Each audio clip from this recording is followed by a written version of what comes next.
Семейство имбирные, род каркума. Такая сейчас опять мурашек. Мурашки, кстати, это отклик очень такой явный, значит, это что-то такое правда энергичное, что-то в этом есть. Я буду готовить суп с цветами. Готовьте и проверьте на гостях. Такие гости. Ты с любовью делал сегодня суп? Там лежит клад изобилия, возможностей, новых каких-то граней, новых опытов. Они сталкиваются с задачей в жизни, которую они хотят решить. Ну, например, это взаимоотношения. Я им говорю: слушайте, есть вот такой интересный подход, инструкция, как это решить. И человек говорит: слушай, да ну нет, это у нас не сработает. Мы так поняли, это из прошлых жизней. Да, это из прошлых жизней, на это мы вообще не можем никак повлиять. Вот у меня так было, например, в бизнесе с бухгалтерией. Много лет я сталкивалась с одной и той же ситуацией. На 5-м бухгалтере как будто бы с одним и тем же персонажем разговариваю, но это 5 разных женщин. Это мое зеркало, это я задаю этот вайб, задаю этот вообще темп и эту ситуацию. Вот про страхи я бы хотела остановиться отдельно. Страх – это страж. Он нас охраняет от стресса. Лично мне помогло, во-первых, благодарность и прощение. И мы теперь, когда созваниваемся, это просто пусики, лапусики. Есть женщины волшебные, а есть обычные. Как так? Почему волшебство – это что-то такое необычное? Я прям помешиваю, вот моя волшебная палочка, и задаю ему смыслы. Также я люблю слушать мантры. Вода заряжается от этого. И сейчас у меня играет растение, музыка цветов, женское счастье цветов. Он у меня в поле вибрирует. И эта вибрация также передается вместе с моим настроением этому супу. Я прям даю своему разуму команду такую, да, То есть я выхожу из дома и играю в туриста. И это помогает мне чувствовать в моменте энергию красоты природы, жизни. Счастье – это путь. В каждом дне мы идем, и в этом наше счастье. Когда я их увидела, я подумала: боже, они такие красивые вообще. Как можно просто в вазу ставить, но мы их съедим. Любое дело лучше начинать с бокала чего-нибудь вкусненького. В моем случае это камбуча. Дело начинает сразу с полиса. Ко мне пришла информация на этой неделе, что есть женщины волшебные, а есть обычные. И я начала размышлять: как так? Почему волшебство – это что-то такое необычное, что такое сверхъестественное? Я думала, и вот что придумала. Волшебство – это обычно. И вообще женщина волшебная – это обычное явление. И я сейчас вам это продемонстрирую на примере супа. Суп – это достаточно обычное действие. Скажем так, это обязательное блюдо в рационе каждой семьи. И делать его это достаточно обычно. Так вот, можно все наделить волшебством, даже приготовление супа. В моем случае я буду готовить суп с цветами. И как только я придумала что-то такое создать необычное, ко мне тут же пришли на рынке вот эти удивительные волшебные цветы, которые можно есть. Мне прям так и сказали: так это же для супа. Посмотрите, какие они красивые. Семейство имбирные, род каркума. Боже, они такие красивые вообще, так еще их можно съесть. Итак, приготовить их надо на пару. Мне порекомендовали их 10-15 минут на пару подержать. Сейчас посмотрим.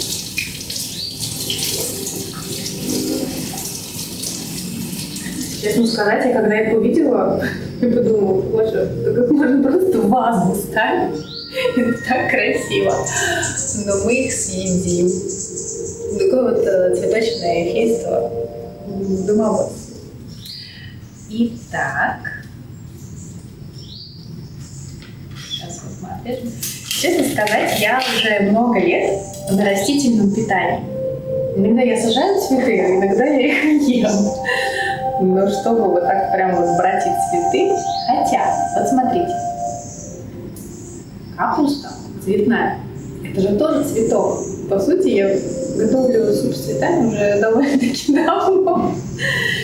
Итак, у меня вот такая вот кастрюлька для того, чтобы приготовить их на пару. Ой, так красиво, так красиво, все волшебно. У меня тут плита, которая не входит в кадр. Все. Что еще добавляет волшебства в мою повседневную обычную жизнь? Я делаю алтарь. Но это, знаете, такое интересное слово «алтарь», оно часто ассоциируется с каким-то религиозным обрядом.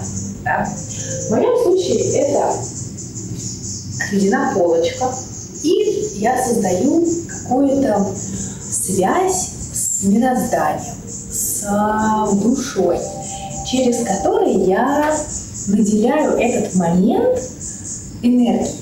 То есть он меня поддерживает, и то, что я создаю периодически, то есть это, я не знаю, 1369 суп в моей жизни, допустим, да?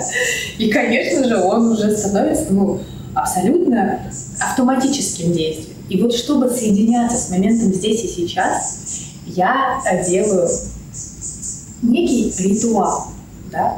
Я зажигаю огонь, ставлю свечи, воду. То есть я придаю этому моменту легкий такой вот флёр волшебства. И это достаточно обычно. То есть вчера, например, я также создала красивый алтарь на деловой встрече с партнером. Я сижу в саду, пью какао утренний, соединяюсь с днем, рассветом.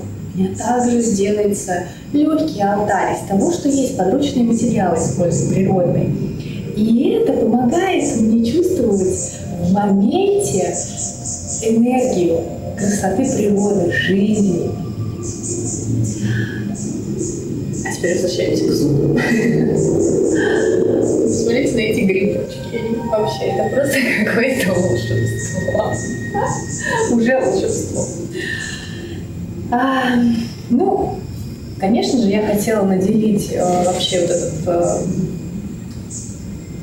видео это каким-то смыслом. И смысл мой будет в том, что как чувствовать соединенность свою с настоящим моментом, со своей жизнью. Вот я придумала такую игру. Вообще жизнь игра мне очень нравится. Это сочетание, в нем очень много глубины. Вот я утром, например, отвожу ребенка в школу. В основном это по одной и той же дороге происходит. И, соответственно, через 100 раз это уже становится обычным действием. Поэтому я, во-первых, выбираю все время разные дороги. Во-вторых, я выхожу как будто бы первый раз. Я прям даю своему разуму команду такую, да, Так, как мы можем посмотреть на эту дорогу по-новому, будто бы мы ее ни разу не видели. Мне достаточно легко это представлять здесь. Я сейчас нахожусь на тропическом острове, и я представляю себя туристом. Но я уверена, что это можно представить в любом месте мира. То есть я выхожу из дома и играю в туриста. И смотрю на одну и ту же дорогу, но уже новым взглядом. Я прям себе даю такую команду, что я могу здесь увидеть нового.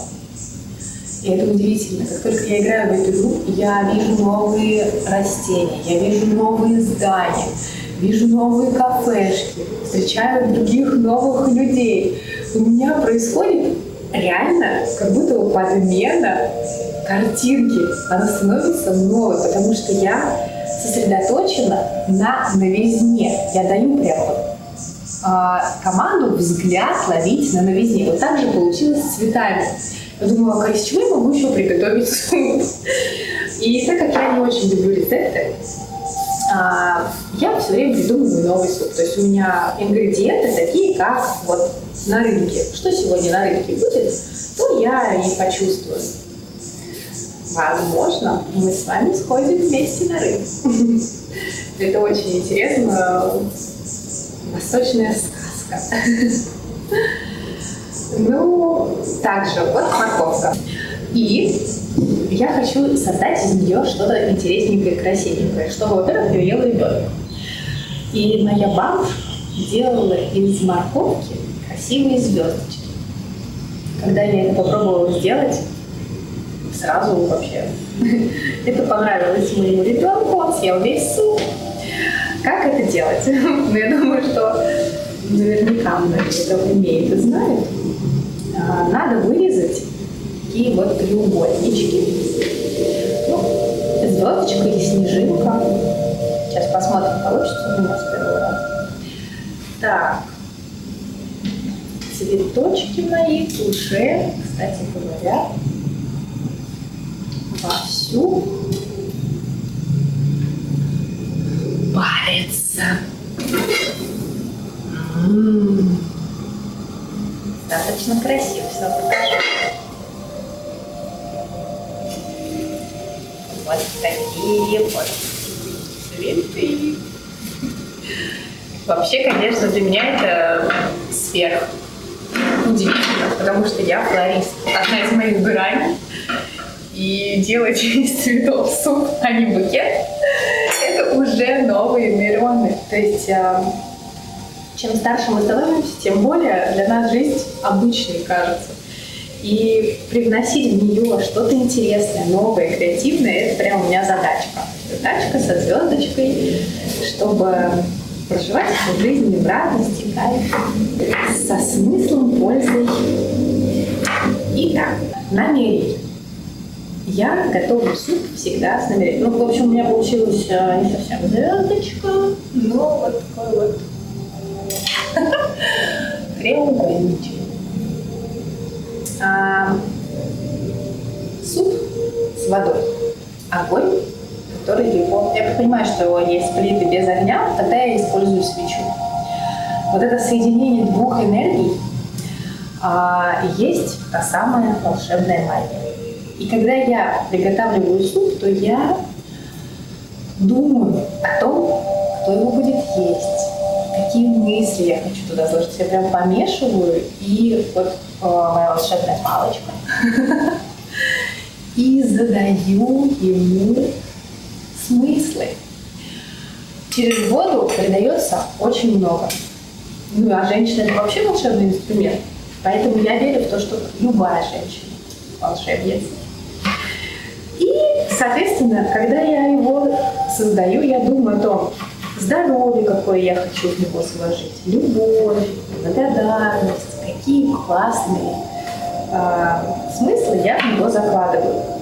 Знаете, честно сказать, сначала я думала, что это какая-то такая себе информация. Потом я начала наблюдать. Я вообще люблю любое проверять, поэтому я вам тоже рекомендую не верить мне, а проверить. И я начала ходить в кафешки именно с этой задачей. То есть, вот, например, вкусно, невкусно, одно и то же блюдо. Потом я начала знакомиться с поваром, который это приготавливал. И вы знаете, женщина, которая, или мужчина, выходил и улыбался, был счастлив, такой весь энергии, прет, такой весь вау, он обожает это дело. Прям человек на месте. То есть кулинария — это его страсть. Какие вкусные всегда были блюда, любое, что он приготавливал, это было очень вкусно. И наоборот, то же самое блюдо, но оно абсолютно вообще, вообще не имеет никакого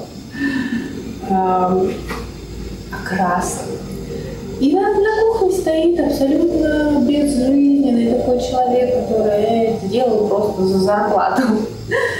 Это правда. Я вот прям это наблюдала. Но я вам рекомендую, конечно, получить свой опыт и свои наблюдения. Или даже вы приготовьте и проверьте на гостях. Такие гости. Ты с любовью делал сегодня суп? Также я люблю слушать мантры. Вода заряжается от этого. И в данном случае сейчас у меня играет растение, музыка цветов, женское счастье цветов, он у меня в поле вибрирует, птицы поют. И, соответственно, эта вибрация также передается вместе с моим настроением этому супу. Вот такие вот дела. Значит, ну вы понимаете, да, здесь, скорее всего, рецепта не будет. Но я напишу ингредиенты, которые я использую. Это батат. Я очень люблю его вкус. Особенно мне нравится сочетание батата и тыквы с немножечко куркумой корня. Еще один рецептик пошел бы. Пюре, суп-пюре. Это вообще так вкусно. Кстати говоря, бывает батат фиолетового цвета. И я только что, когда смотрела про капусту, она тоже бывает фиолетового цвета. Это что-то интересненькое. То есть, видите, я ищу, как то же самое сделать по-другому. То есть, какие могут быть еще грани. Оказалось, вообще в мире супов там просто еще целая куча открытий. И я это к чему?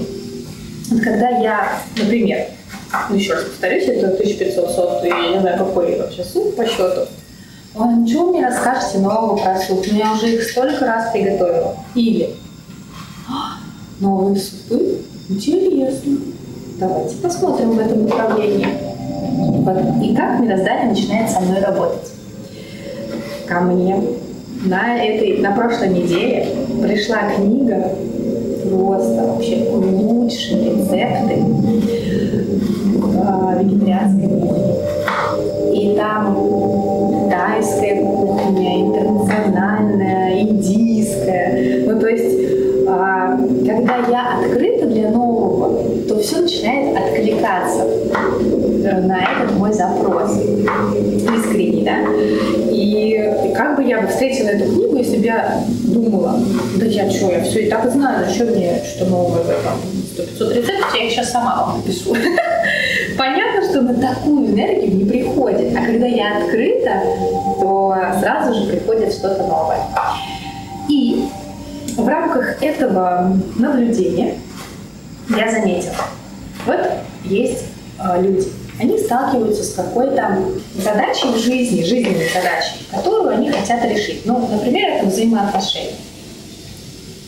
И я им говорю, слушайте, есть вот такой интересный подход к решению этой задачи. Вот прям есть конкретная инструкция, как это решить. И человек говорит, слушай, да ну нет, это у нас не сработает. Мы уже столько всего перепробовали, это реально сейчас случай из практики. И вообще, ты знаешь, это мы так поняли, это из прошлых жизней. Да, это из прошлых жизней, на это мы вообще не можем никак повлиять. Мы же не можем в прошлую жизнь сейчас взять и вылететь, хотя есть и такие способы, например, забыл, как называется. Ну, короче, можно. Если захотеть, можно и в космос, и в прошлую жизнь полететь. Так вот. И это получается зона, где мы не влияем. Ну, то есть прямо сейчас вот так вот, хоп, я туда не улечу. И, соответственно, ну вообще, а что я тут могу теперь поделать? Ничего не могу поделать, буду с этим мириться.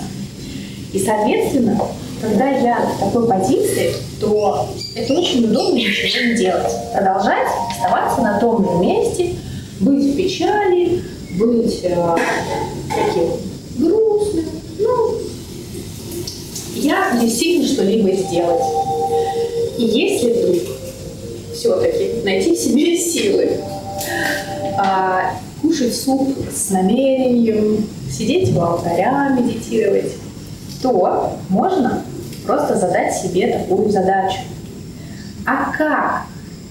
Простой вопрос. А как я могу на это повлиять? Как я могу выбрать другое? Что мне в этом может помочь? И когда я в поиске нового, как та игра, когда я выхожу, иду одним и тем же маршрутом, но вижу новое, также работать можно и с установками ума, с ситуациями в жизни.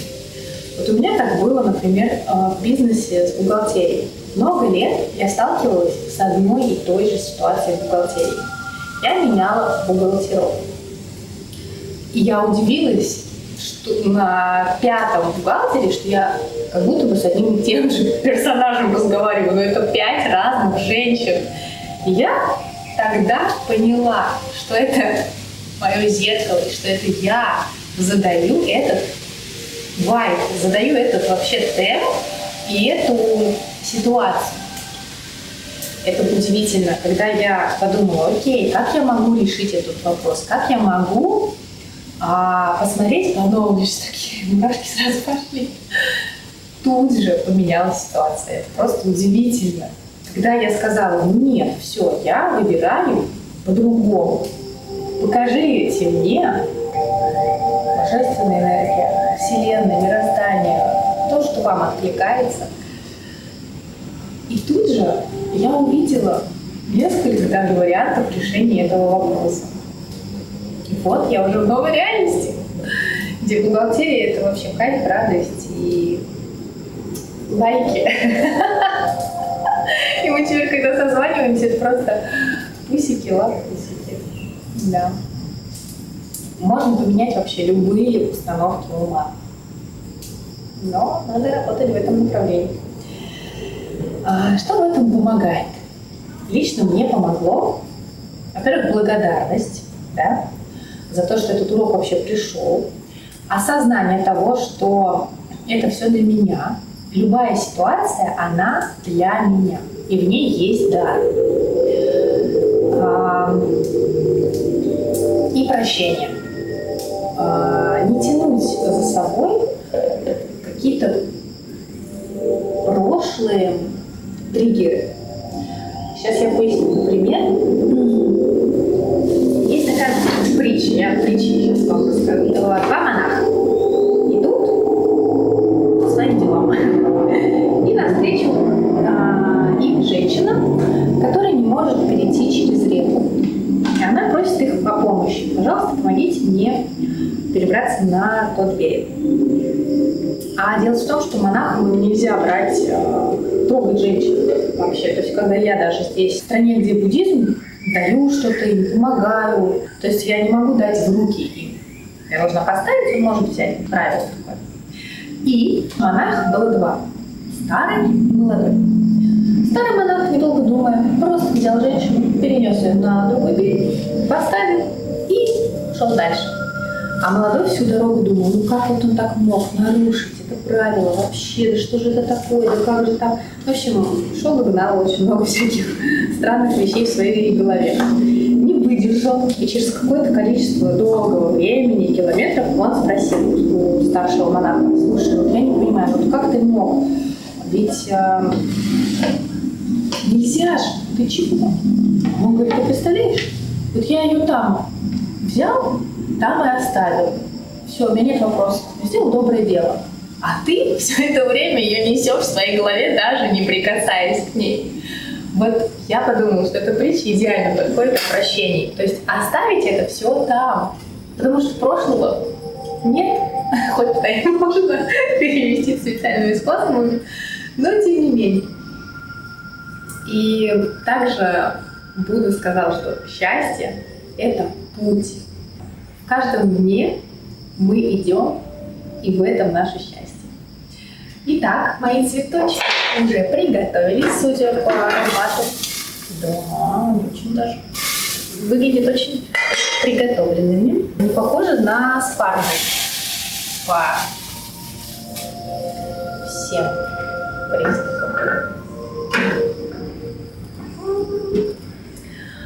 Ой, слушайте, если мне захочется еще раз этого сделать, то оказалось, что там очень большой выбор цветов. Там еще есть лотос, цветок банана. Это вообще из него идеальный суп делают. В общем, там безграничные оказались возможности цветочных супов. Вы представляете? То есть я даже никогда не могла себе такого представить.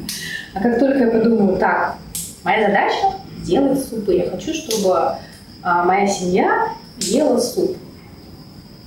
Ну как я могу в этом как-то вот с таким интересом, креативом подойти? Ну, мало того, что я подошла уже к тому, что я делаю всегда разный суп, что мне это было интересно, весело. Никогда не повторяюсь, ну, крайне редко. Есть у меня любимые рецептики, а в основном это всегда какая-то новизна. Например, даже если грибы, то грибов, мне кажется, сортов 15. То есть это всегда по-разному и по вкусу, и по приготовлению. Ну, сейчас такая пришла идея, о чем я еще могла бы поделиться. Я вот просто всегда решила, что а что еще я могу привнести в приготовление супа? Могу включать камеру и делиться своими мыслями. Все женщины любят на кухне поболтать, поэтому я подумала, это же может быть такой формат, как будто бы я с подружкой болтаю, сижу на кухне и суп готовлю. Видите, во всем можно вообще найти смыслы и разные грани. Так вот, интересно еще осознание этой недели. Это, например, вот я только начинаю вообще появляться и записывать видео. Это вообще первое мое видео на канале, которое я прям записываю преднамеренно для этого. Ну, хочу попробовать вообще, понравится мне, как эта рубрика зайдет. И есть такой интересный, опять же, игровой формат. Делать что-то так, будто бы ты в этом уже вообще преуспеваешь. То есть, допустим, как это может быть в моем варианте, как будто бы я уже записываю постоянно разные интересные видео, подкасты и так далее, да? И это как бы облегчает вообще саму задачу, подход, и начинает как бы так, ну да, это же ведь достаточно свойственно мне, это же нормально. И тогда исчезает сомнения, страхи и в том числе обесценивание. Вот про страхи я бы хотела остановиться отдельно. Так вот еще. Страх – это страж. Он нас охраняет от стресса, по сути. Я бы, наверное, так это объяснила. Но там, где лежит страх, значит, там есть что охранять. А что же он может нас охранять? Вот я уже несколько раз проверила, вот вы тоже попробуйте в той области, где у вас он. Там лежит клад изобилия, возможностей, новых каких-то граней, новых опытов. Там просто, такая сейчас опять мурашек. Мурашки, кстати, это отклик очень такой явный, значит, это что-то такое правда, энергичное, что-то в этом есть. И я запускаю, допустим, сейчас курс. Вот, кстати, как закладывать намерения и как правильно мечтать. Я об этом прямо сделала целую медитацию в курсе про женское счастье растения, патифилу. И тут, как интересно, я осознала. Я загадывала создать школу сакрального цветоводства. Это было моей мечтой, и я это загадывала. Что вы думаете? У меня есть школа, она просто потрясающая, такая красивая, онлайн, там просто высший пилотаж, все самые современные технологии приняты. Сделано все просто. И что вы думаете? Я не загадывала учеников в этой школе, я загадывала школу. И я такая потом сижу, вау, так надо было реально загадывать, как в том анекдоте, помните, про золотую рыбку и девочку, которая не блистала умом. А что, так можно было? Можно было заказать, чтобы я была красавицей, вот, и я попалась на эту же самую удочку. Так вот, поэтому я сейчас записываю эти прекрасные кадры, чтобы общаться с аудиторией, видеть новых женщин, рассказать о себе, рассказать о своей школе. И таким образом, в том числе, моя цель, мой смысл не только в приготовлении супа, а заложить еще намерение на то, чтобы передать, поболтать с женщинами на кухне о жизни, о том, что на душе. И таким образом соединиться со своей аудиторией осознанных, классных, волшебных, и это обычно быть волшебной, женщин, которым также интересно рассказать о своих интересах, о цветах, о погоде, о природе и о природе вещей. И таким образом приглашать учениц в свою прекрасную школу. Видите, во всем есть смысл. Глубина. И она иногда не очевидна. Продолжим выпивать.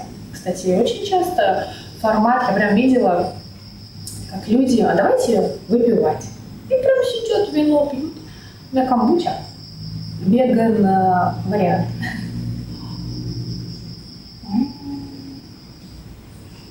Просто знаю этот гриб лично.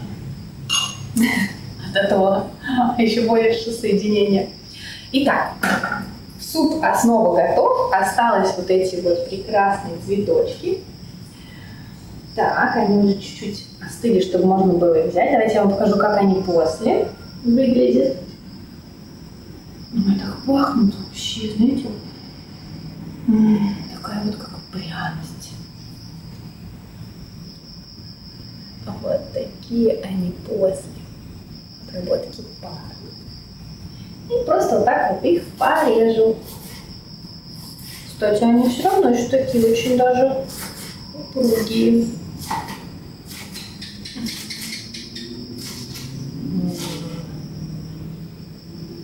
Пахнут такой, знаете, свежей скошенной травой. Вот такой вот, я вам сказала, аромат. Напоминает. Вот и готов суп. Приготовили вместе. Я вас очень благодарю, что вы были со мной, что вы досмотрели до этого времени. Тык-тык на сердечко. Радости, улыбок, счастья, глубины смыслов во всем, что вы делаете. Чистите ли вы зубы, делаете ли вы суп, ведете вы ребенка в школу, или вы сами идете туда, на работу, на встречу. Во всем есть магия.